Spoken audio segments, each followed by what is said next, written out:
Nous sommes aujourd'hui par très grand vent dans le tout nouveau centre d'art contemporain des Issambres, juste en face de Saint-Tropez. Un tout nouveau centre qu'ont ouvert Michele et Paolo. Bonjour messieurs. Bonjour. Alors en quelques 6 mois, n'est-ce pas?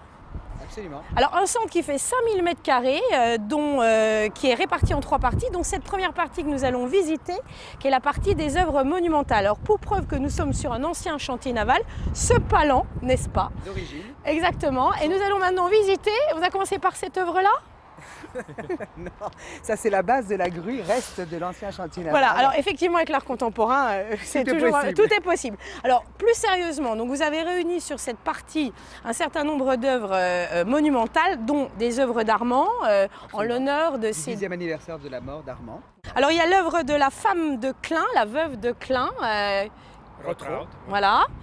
Nous avons cette grue ciselée de manière qui évoque, tu me disais, Michele. Delvoye, c'est un artiste belge, flamand. Et lui, il utilise tous les symboles des églises gothiques et il les met dans des œuvres d'art. Et nous allons nous diriger vers une pièce maîtresse que vous avez exposée pour la première fois, qui est le Saint-Georges de Dali. Alors en quelques mots, Michele, qui était Saint-Georges? Saint-Georges était un soldier romain qui est après devenu saint. Donc là, il est en train de tuer le dragon. Et donc, c'est la première fois qu'en fait, cette œuvre a été exposée. Et je crois que Jean-Paul II l'a reçue dans en cadeau. En version muséale. Donc nous avons la fameuse montre molle de Dali. Et puis nous avons un artiste que j'aime beaucoup, qu'on connaît depuis longtemps à Saint-Tropez, qui est Philippe Perrin, le roi du flingue, qui a exposé des menottes de longues années sur la fameuse plage de la Voile Rouge avec Paul Tomaselli. Et aujourd'hui, donc, nous avons un magnum sur lequel on s'assied, c'est ça? Absolument. Ah, ça s'appelle un magnum? Non, ce n'est pas un magnum. C'est quoi? Je crois, parce que je ne suis pas un spécialiste des armes, mais je crois que c'est plutôt un Beretta.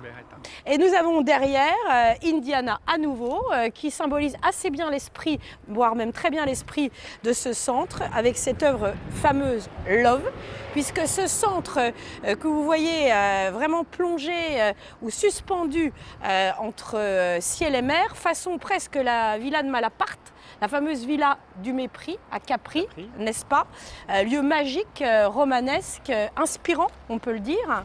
Et donc nous avons ce Love et finalement cette ouverture qui est à la fois dans l'esprit des initiateurs et bien sûr dans l'architecture moderniste de ce bâtiment. Absolument. N'est-ce pas? Un bâtiment qui est très intéressant puisque c'est une inspiration, ça a été construit dans les années 60 et c'est totalement dans l'inspiration du moment et nous essayons d'ailleurs tout doucement de le remettre dans son jus initial avec un certain nombre de travaux qui sont en cours et qui seront en cours d'ailleurs encore pendant quelques temps. Oui, parce que ces deux fous ont décidé ce projet il y a 6 mois en totale inconscience, on peut le dire. Oui.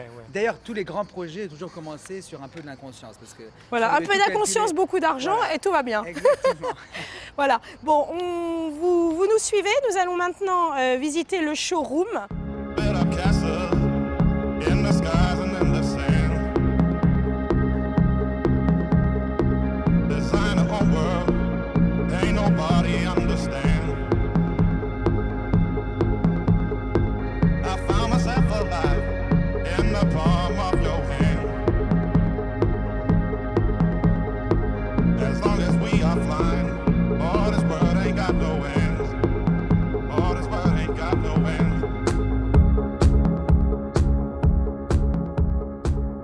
Eh bien messieurs, merci beaucoup pour cette visite matinale de ce centre Port Tonic Art Center. Et maintenant que la visite est finie, la tradition de la maison, c'est la vodka tonique. En route!